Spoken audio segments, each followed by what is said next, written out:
The wife of a wealthy man was taken grievously ill. Long had she borne her sickness in silence. But when, at last, she felt that her end drew nigh, she called for her only daughter to come to her bedside. The chamber was hushed save for the sound of the wind moving in the eaves, and the girl stood small and trembling before her mother, her hands folded tight. "Dearest child," the mother said, her voice weak yet clear, "remain good and pious. In this way shall our dear Lord ever protect thee, and I shall look down upon thee from heaven, and watch over thee." The little girl wept, for she loved her mother above all things. She kissed her mother's hand and promised that she would hold fast to goodness, whatever came. Soon thereafter the woman closed her eyes, and her gentle soul departed this life. She was buried in the garden, beneath a tree, whose branches bowed in the wind, as if in mourning. The child went every day to the grave and wept bitterly, but she remained obedient and kind to all. Winter came, and a white covering of snow lay over the mound, as though heaven itself had spread a pure cloth upon it. When the spring sun melted the snow away, the man had taken another wife. The woman he chose brought 2 daughters of her own, fair of face, but black of heart. Scarcely had she set foot in the house, than she looked upon the dead wife's child with disdain. "Why should this useless creature sit in the parlor with us?" said she to her daughters. "Bread is to be earned. Into the kitchen with her." They took away her fine clothes, clothed her in a grey frock, and gave her wooden shoes. "Now thou lookest suited for work," they mocked. And they laughed, as they led her to the hearth, where she was to live among the ashes. Because she was ever dust-stained and sooty, they called her Aschenputtel, which meant little girl of ashes. Thereafter she was forced to labor hard from morning till night.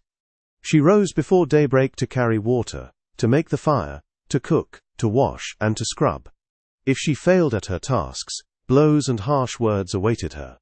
In the evening, when she was weary to the bone, she had no bed to lie in but the hearth, where she crept among the cinders. Now it happened one day that the father prepared to travel to a fair. He asked the 2 stepdaughters what he should bring them. "Fine gowns," said the elder, smoothing her hair. "Pearls and jewels," said the younger, her eyes bright with greed. "And thou, my child?" he asked Aschenputtel. "Dear father, break off for me the first twig that brushes against thy hat on the way home." He brought to the 2 stepdaughters what they had asked for, with all finery and cost. On his way home, as he rode through a green thicket, a hazel twig brushed against his hat. He broke it off, and carried it to Aschenputtel. She received it with joy, for her heart cared not for costly things. She took the hazel twig to her mother's grave, planted it upon the mound, and watered it with her tears. It grew and became a fine tree. 3 times each day the maiden went to the grave, and she wept and prayed.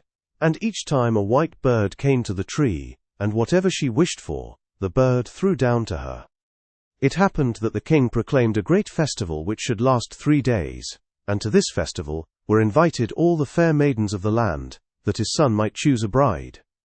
The 2 stepsisters were called, and their hearts leapt for joy. They summoned Aschenputtel. "Come, brush our hair, clean our shoes, fasten our sashes. We must be fair to look upon, for we go to the king's feast." Aschenputtel obeyed, for she dared not refuse. She brushed their hair till it shone, polished their shoes till they gleamed, and tied their sashes with care. When all was done, she begged her stepmother with tears, "Let me go also, dear mother." "Thou, Aschenputtel?" the woman scoffed. "Dust and dirt thou hast, but no gown nor shoe, and thou canst not dance. It would but shame us." Yet Aschenputtel pleaded unceasingly, until at last the stepmother said, "I have emptied a dish of lentils into the ashes. If thou canst pick them clean in 2 hours, thou mayest go." The maiden slipped out into the garden and called, "You tame pigeons, you turtle doves, and all ye birds beneath the heavens above, come, and help me gather quick, the good into the pot, the bad into the crop." Then in came 2 white pigeons at the window, and afterwards the turtle doves, and finally all the little birds beneath heaven. They alighted about the ashes, and the pigeons nodded with their heads, and began to peck, peck, peck, peck. Then the rest set to work, peck, peck, peck, and gathered all the good grains into the dish. Before 2 hours were past, the work was done, and all the birds flew out again. She brought the dish to her stepmother, and thought now she would be allowed to go. But the woman said, "No, Aschenputtel, thou hast no clothes and canst not dance. All would laugh at thee."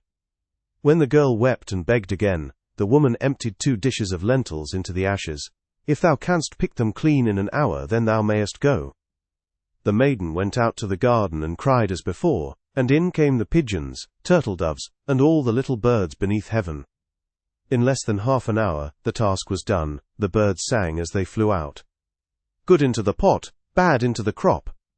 But the stepmother said coldly, "All this availeth thee nothing. Thou shalt not go with us, for thou hast no gown and canst not dance." With that, she departed with her 2 proud daughters. When the house was empty, Aschenputtel went to her mother's grave. She stood beneath the hazel tree and cried, "Shake, shake, hazel tree, gold and silver over me." Then the bird threw down a gown all shimmering with silver and gold, and slippers embroidered with silk and silver. She arrayed herself, and went to the festival. Her stepsisters knew her not, but thought she must be a foreign princess, so lovely did she appear in her golden dress. The prince came to her, took her by the hand, and would dance with none but her. He held her fast, and when another came to invite her, he said, "This is my partner." When evening came, she wished to depart, but the prince followed. She slipped away and sprang into the pigeon house. The prince told her father, who had come home, and together they broke open the pigeon house, yet no maiden was within. When they came inside, Aschenputtel lay in her sooty clothes among the ashes.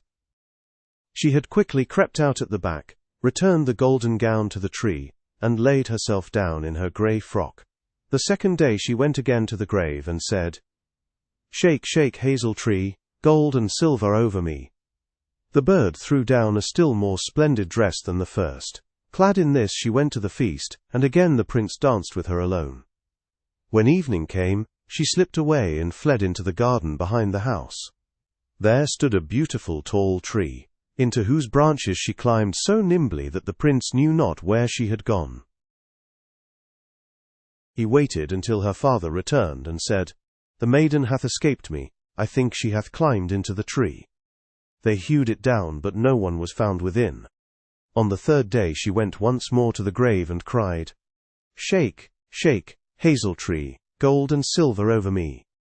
Then the bird threw down a gown more splendid than any before. It was all of gold, and the slippers were of pure gold. Thus arrayed, she went to the festival.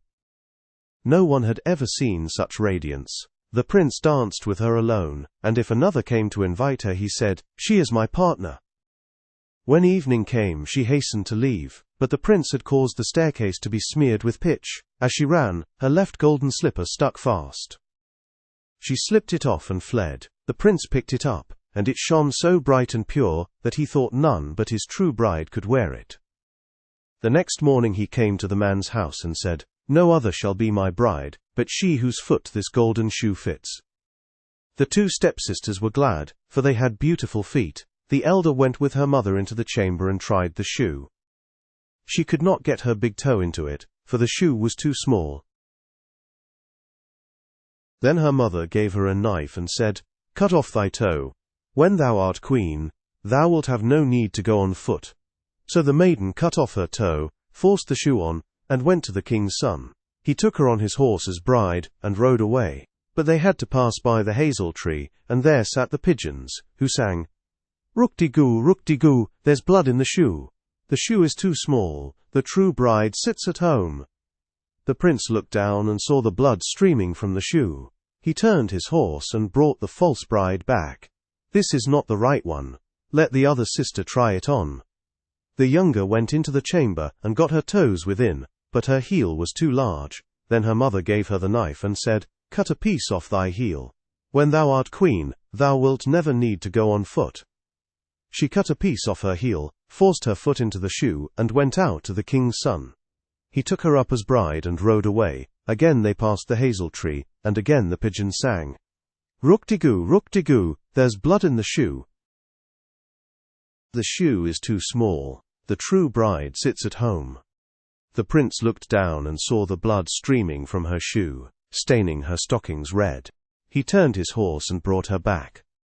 "This also is not the true bride. Hast thou no other daughter?" The man said, "There is still little Aschenputtel, whom my first wife left behind, but she cannot be the bride." The prince bade him send her forth. But the stepmother cried, "No, she is far too dirty, she cannot show herself." Yet the prince would not be gainsaid, so Aschenputtel was called. She washed her hands and face, and when she came forward, the prince gave her the golden shoe. She seated herself, drew off her heavy wooden shoe, and slipped her foot into the slipper. It fitted as though it had been made for her alone. When she stood up, the prince looked into her face, and knew her for the fair maiden with whom he had danced. He cried, "She is my true bride." He led her forth, and as they passed the hazel tree, the pigeons sang, "Rook-de-goo, no blood in the shoe."